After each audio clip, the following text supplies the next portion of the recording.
आपस में प्यार है तभी परिवार है। एक गांव में एक सुखी परिवार रहता था। उस परिवार में 3 भाई और एक बहन थी। उनके माँ बाप उन चारों से बेहद प्यार करते थे, मगर बीच वाले बेटे से थोड़ा परेशान थे। बड़ा बेटा पढ़ लिख कर डॉक्टर बन गया और छोटा बेटा भी पढ़ लिख कर इंजीनियर बन गया था, मगर बीच वाला बेटा बिल्कुल गंवार और आवारा किस्म का था। कुछ समय बाद उनके दोनों बेटे डॉक्टर और इंजीनियर ने शादी कर ली और महीनों के बाद ही इनकी बेटी का भी एक अच्छे घराने में विवाह हो गया, मगर बीच वाला बेटा अभी भी कुंवारा ही था। वह अनपढ़ था और कहीं पर मजदूरी का छोटा सा काम करता था। उसको शादी के लिए कोई भी लड़की नहीं मिल रही थी। उसके माँ बाप उससे बहुत परेशान हो चुके थे। अब जब भी उनकी बहन अपने मायके आती तो वह अपने डॉक्टर और इंजीनियर दोनों भाइयों से मिलती, मगर बीच वाले भाई से बहुत कम मिलती थी, क्योंकि वह उसे ज़्यादा पैसे नहीं दे पाता था। लेकिन फिर भी वह अपनी बहन से बहुत अधिक प्यार करता था। कुछ समय बाद उनके पिताजी की बीच वाले बेटे के बिना शादी किए ही उनकी मृत्यु हो गई। उनकी माँ ने सोचा कि कहीं अब किसी के मुंह से बंटवारे की बात ना निकले, इसीलिए अपने ही गांव में एक सीधी साधी लड़की से मंझले बेटे की शादी करवा दी। शादी होते ही न जाने क्या हुआ, अनपढ़ बेटा मन लगाकर काम करने लगा और पहले से कहीं ज़्यादा मेहनत भी करने लगा। अब कोई भी पुराना दोस्त उसको मटर गश्ती के लिए बुलाने आता तो वह मना कर देता। एक दिन उसके डॉक्टर और इंजीनियर भाई ने सोचा कि यह तो गंवार और अनपढ़ है, हम इससे कहीं ज़्यादा पैसे कमा लेते हैं, इसीलिए अब हमें बंटवारा कर लेना चाहिए।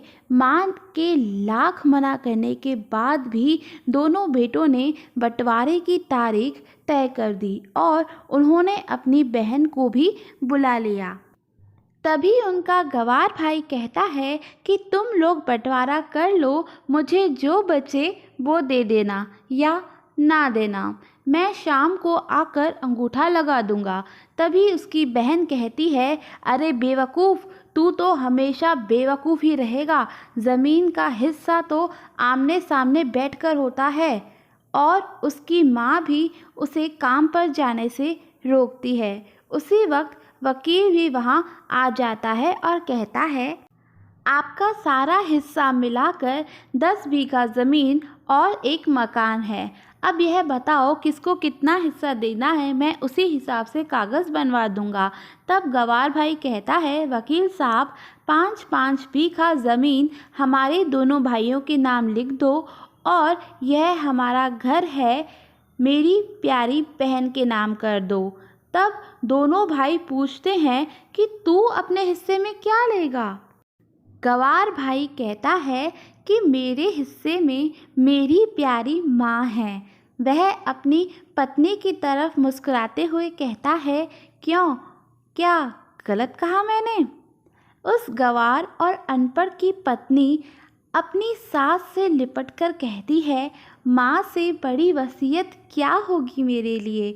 उसी वक्त उसका गंवार पति भी अपनी माँ से लिपट जाता है।